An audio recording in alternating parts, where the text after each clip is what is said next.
Assalamu alaikum, everyone. Thank you so much for tuning in to our third podcast session on the Prince. In this session, we will give an overview of chapters 2 and 3. We will discuss how Machiavelli defines ruling structures and how each should be conquered. We will shed light on historical evidence Machiavelli presents in chapters 4 and 5. Assalamu alaikum, everyone. I just thought we'd provide a small summary of what we discussed last week regarding chapters 2 and 3. So firstly, we discussed the content covered by both the chapters, and this included the main theme of composite principalities and the advantages and challenges that are associated with them.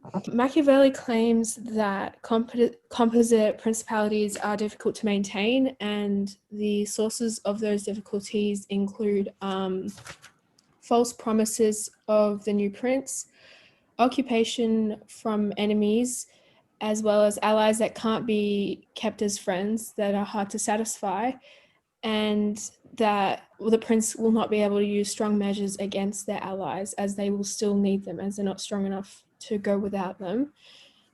He also showed these elements through multiple examples, including the historic example of Louis XII of France, who quickly took over Milan and then lost it.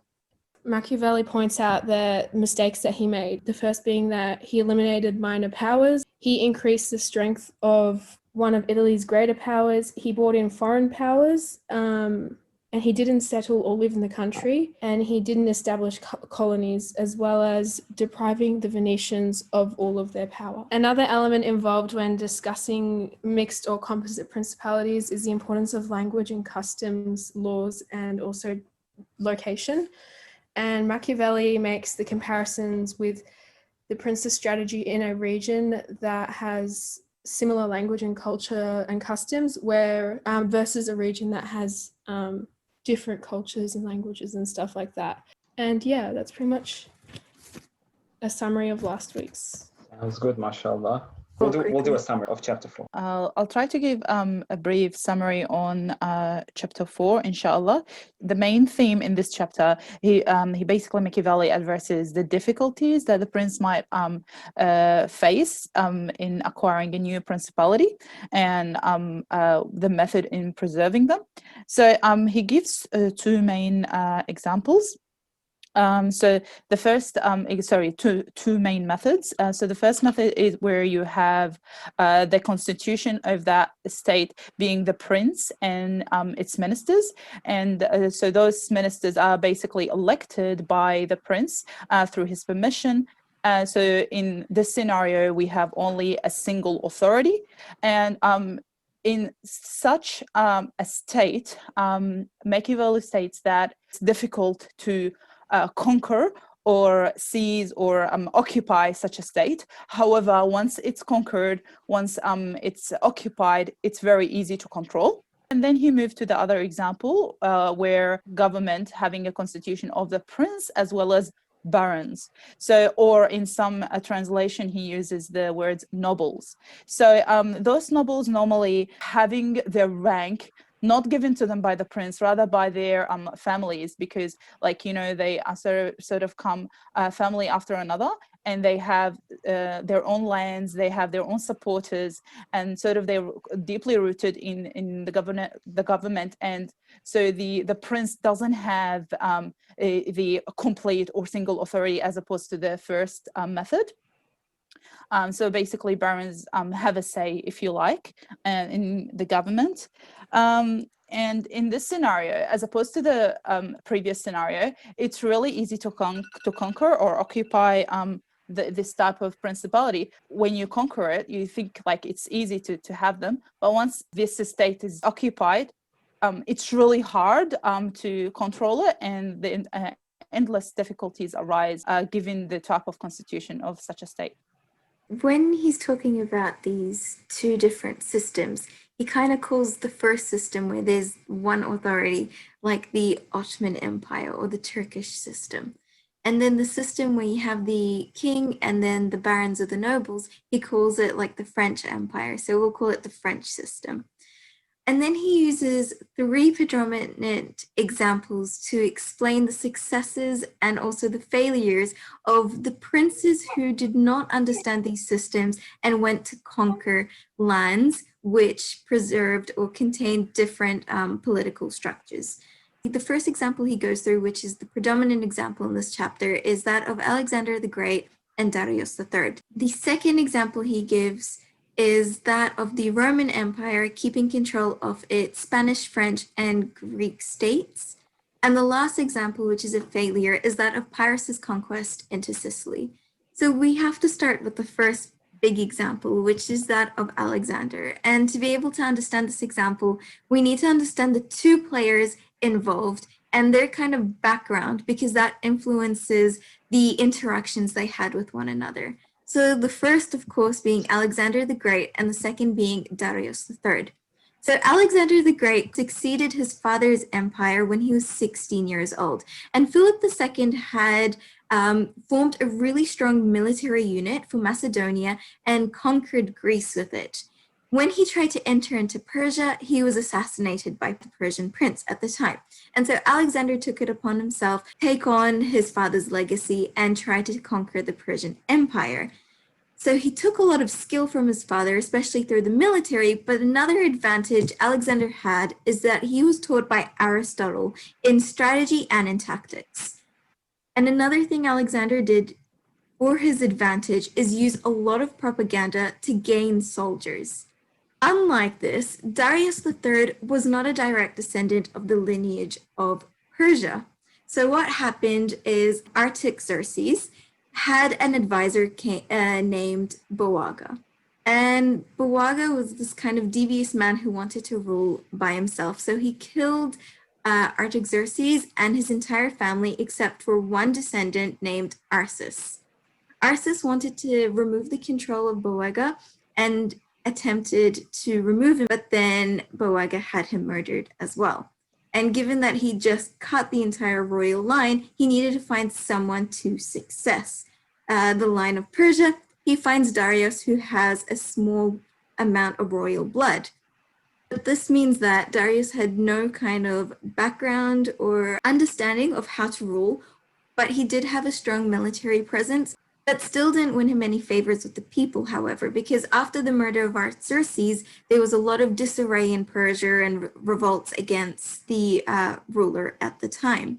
And so Alexander kind of used this to his advantage. Darius knew he needed to get rid of Boaga if he wanted anything to happen. So when Boaga was trying to murder Darius, he bought him a cup of poison. Darius tells him, no, you drink it instead, and he ended up dying. So that was kind of his reclamation of the throne, but it wasn't enough to kind of secure his position. And then this is where we get into the history. So starting from Macedonia, Alexander had the entire Greek peninsula under his control because of his father. But when his father died, Greece was like, they've removed our democracy. We want to get rid of them. And especially in Thebes, there was this huge rebellion against Alexander. And he decided to use force to crush this rebellion. But this made Alexander realize that he's not going to be able to keep control of the state and then try to go to Persia through brute force. So he used propaganda to kind of unite them in one power against the Persians. So a few years before, the Battle of Thermopylae happened, which was the one with Leonidas in the 300 against the Persian Empire led by Xerxes. And the Spartans were massacred in this. So he's like, I want to form an army to kind of get revenge for the Battle of Thermopylae, even though Macedonia was with the Persians in this battle. But this kind of helped him gain all this Greek support, and they entered the Persian Empire together. Darius was like, we need to cut them off as soon as possible. And he decided to go behind him instead of in front and cut his supplies. So this happened at the Battle of East. Darius's army outnumbered that of Alexander 50-1. But he used a really bad location. It was between two mountains. And he decided this would be an appropriate battle spot, which meant he couldn't use his number advantage, and Alexander won by tactics. Darius was really put off by this and decided to kind of postpone the inevitable battle between him and Alexander. And he didn't fight him for 2 years. And Alexander was able to conquer all of Egypt at this time. And then Darius was like, no, we need a fight. And then the Battle of Gaugamela happened.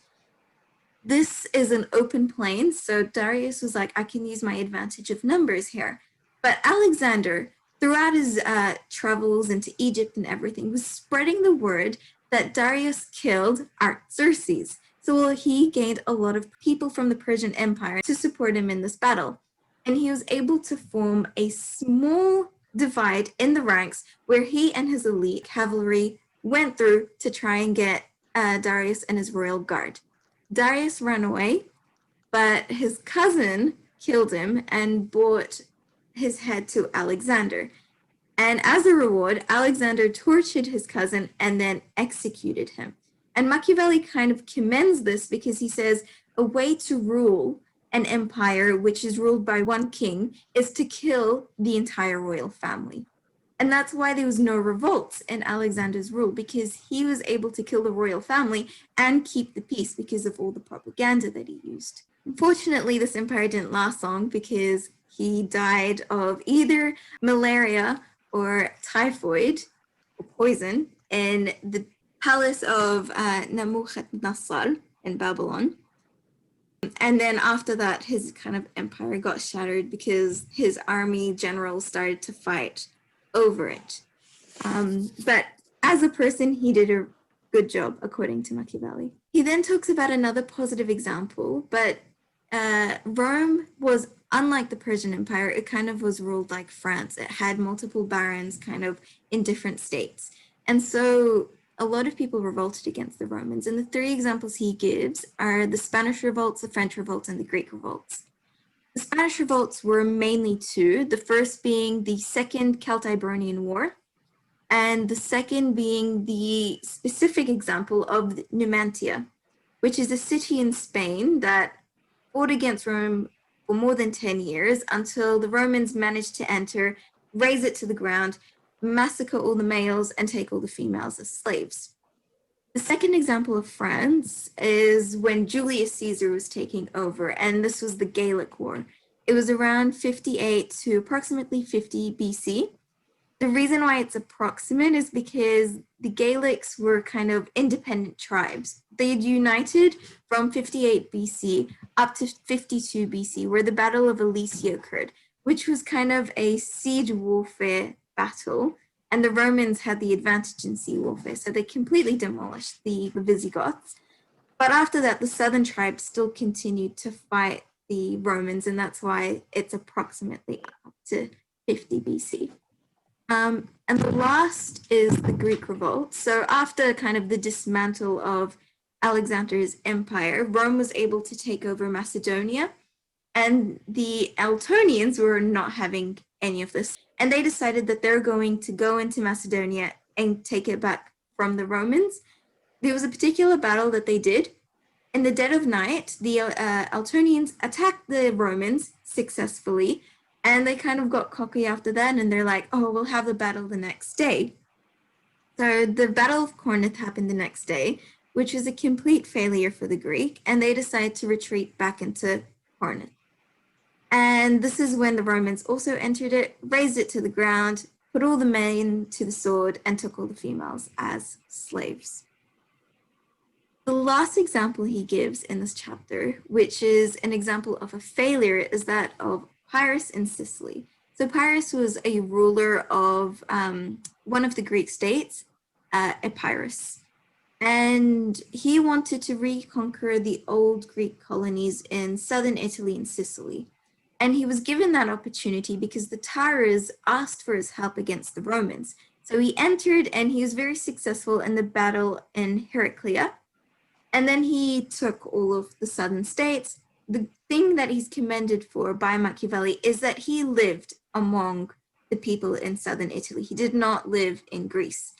However, as he moved into Sicily, the threat of the Carthaginians was increasing. And the more he felt threatened, the more he became tyrannical to his new colonies. And so Sicily ended up revolting against him and kicking him out. When he went into southern Italy, he was met by the Romans and completely destroyed. So he had to return back to Greece. So this was a failure, according to Machiavelli. And yeah, those are the 3 examples he gives in this chapter. I guess you could just say that he talks about governing a conquered republic, and he makes it sound very merciless and kind of scary, but at the same time, he shows us that the people's love of liberty is something that can be used against them, but also can be used can be used to inspire them. And I think that's an interesting point. Yeah. I mean, I feel like this is why he focuses so much on Alexander rather than the Romans. Because Alexander did use the liberty of the Greek people and their love for democracy to kind of win them over.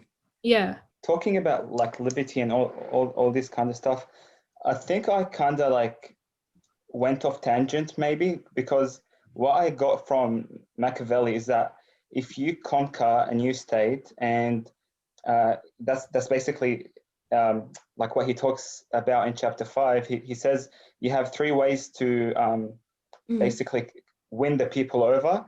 And he says if people, used to living, with freedom and all that, there's no way you can win them over only by demolishing them. Yeah. So I don't understand what point are you exactly making by saying like how you're trying to connect people's liberties with like winning them over and basically just conquering them. If I'm making sense. Yeah, no, it makes complete sense. The thing with Alexander is he preyed on their sense of liberty, but he used the same tactics of demolishing, but in a different sense. So the example that Machiavelli gives in chapter 5 is the Romans actually killing people and sacking their cities to the ground. Yeah. However, there are different forms of kind of demolishment. Yeah. And one of them is emotional and another is kind of through information and knowledge. If you kind of brainwash somebody, that's kind of like raising them to the ground. And then what you do is build them up the way you like. So by using something which was traumatic for the Greek people, which was the Battle of Thermopylae and them being taken over by Xerxes, he was able to brainwash them and emotionally manipulate them to join him. Yeah, makes sense. I think it relates kind of to, because when I keep reading the book, I kind of try and relate to what's happening now.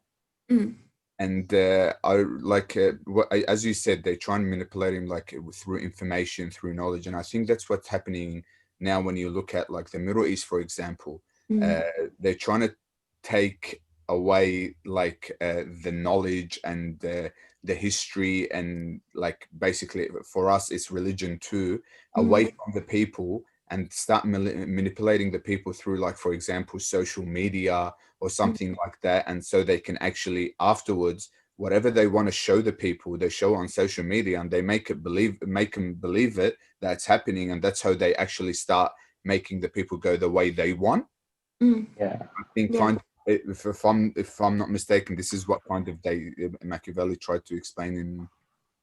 You're absolutely right. You can link it to chapter 3 when we were talking, when he was saying reduce their large rules and kind of increase their small rules. And we linked it last week to the small rules being culture and the large rules being religion, and how they're trying to make culture seem like a big thing and something to be proud of and an identity and whatever, and they're trying to demolish religion. Yeah. Did you have anything to say, Hanin? Yeah, something just on a different note.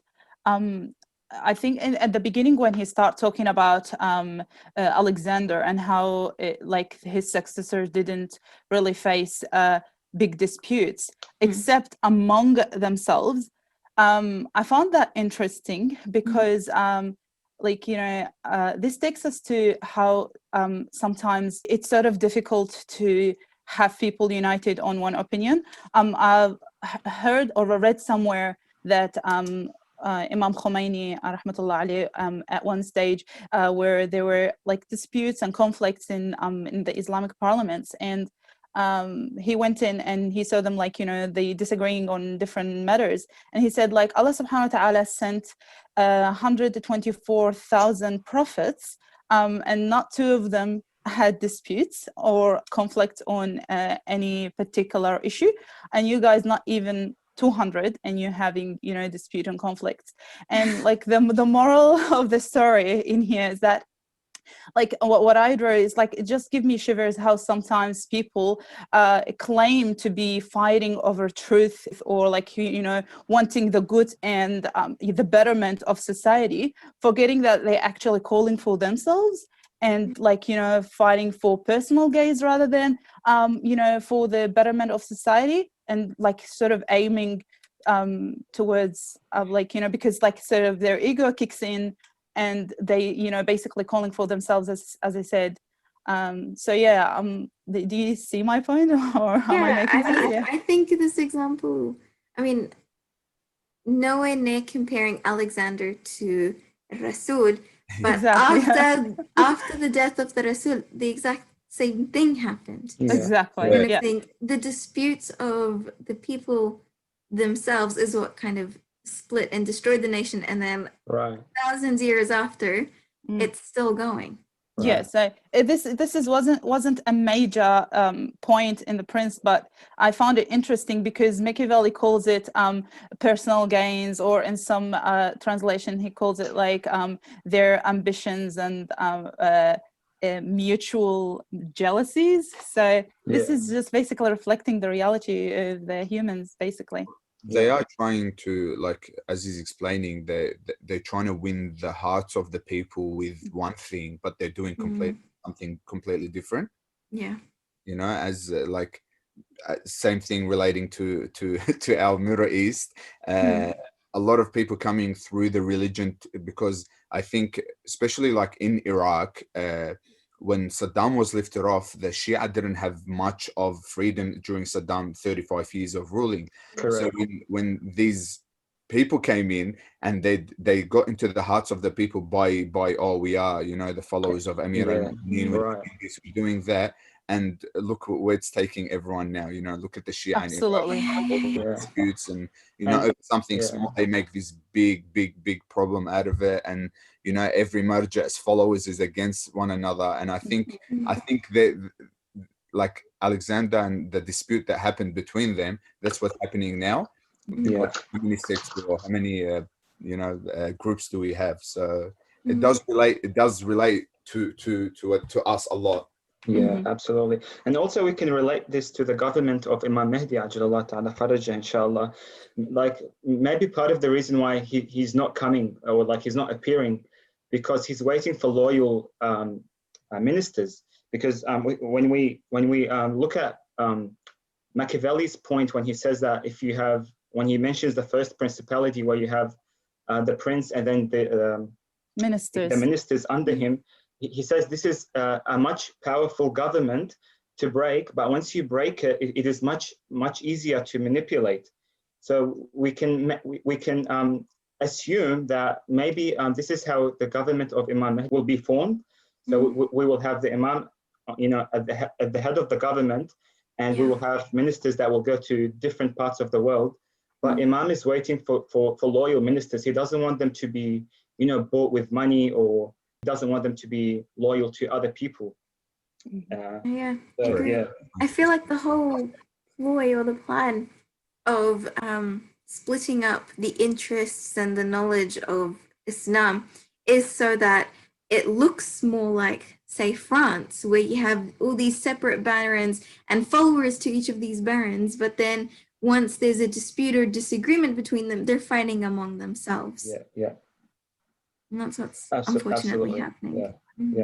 I've got I think one more point to add is that when he talks about the constitution of a prince and ministers being represented in one authority or single authority, I can see that sort of this is reflect a legitimate Islamic state, if you like, which can obviously be represented in, inshallah, the state of Imam Mahdi Ajjalallah Farajah. When he says that the entire authority will be for the prince, and his ministers will be basically obeying him and following his orders, and the citizens basically the entire loyalty to the one authority, which is being the prince. So if we look at this and sort of compare it to inshallah, assuming that this is how potentially will be the state of Imam Mahdi, his ministers will be basically executing the will and the irada of the Imam on earth.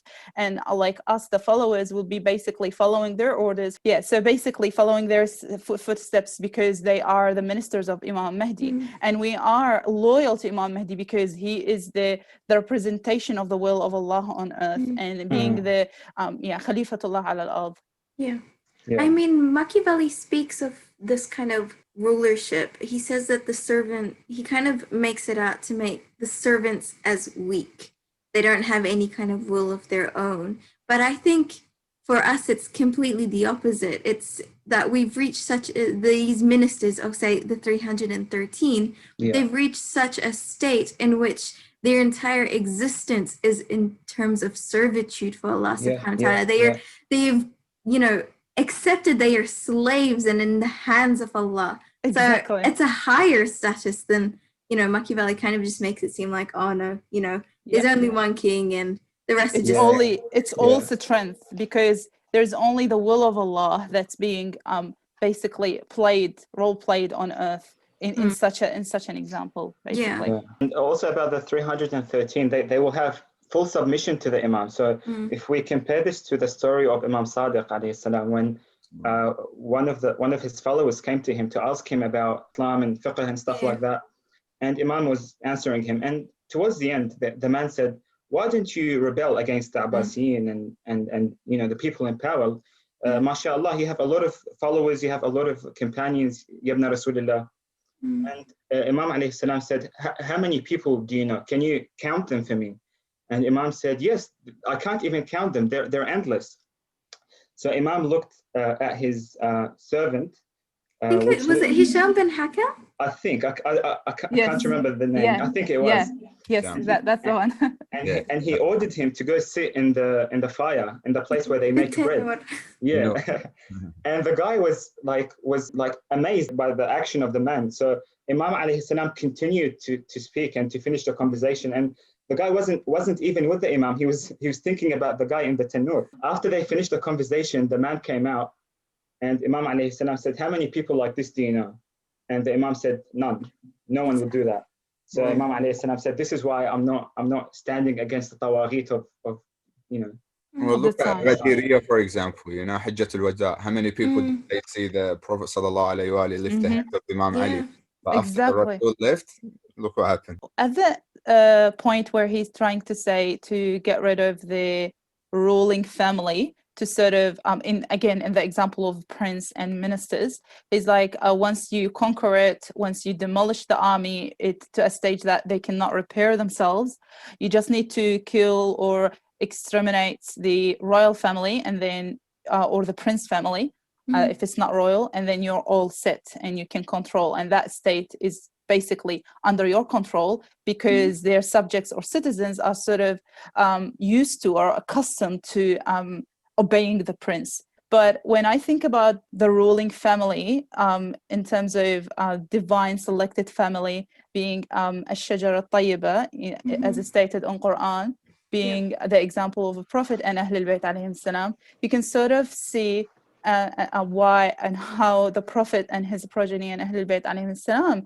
been attacked for all these centuries, and like and what's happened in Karbala and all what, like, you know, what happens across the lives of the imams, is sort of continuously being attacked, and Allah subhanahu wa ta'ala always protect them, like even in Karbala protected Imam Zayn al-Abidin, and in our time protecting Baqiyatullah Ajjalallah Farajah. So you sort of draw that link, you know, like Taghut always try to get rid of the good side, because that continuous battle between good and evil continues, and like Ash-Shajara al-Tayyiba being the Prophet and his Ahlul Bayt. continuously being attacked. We can take the Shajarat Tayyiba further back. I mean, this ayah is in Surah Ibrahim alayhi salam, correct? Yes. And Ibrahim alayhi salam had 2 children. Yeah. In which Ismail and Ishaq, in which from these 2 children, the trees of Nubuwwah came. Mm-hmm. The final prophet from Ishaq alayhi salam was Masih alayhi salam, now protected by Allah subhanahu wa ta'ala. And that root is in Allah subhanahu wa ta'ala's care, and nobody's been able to demolish it. And then the second root from Ismail alayhi salam was through the Prophet and then the Ahlul Bayt. And as you said, the Imam Ajala ta'ala Faraj al-Sharif is also protected. So it's the full tree of prophethood, which is in the hand of Allah subhanahu wa ta'ala, and they are trying to get at it. Assalamu alaikum, dear viewers. Unfortunately, that's the end of part 1 of this video. If you want to continue with our conversation, please click on part 2, which will be put in the descriptions below, and we'll see you all inshallah.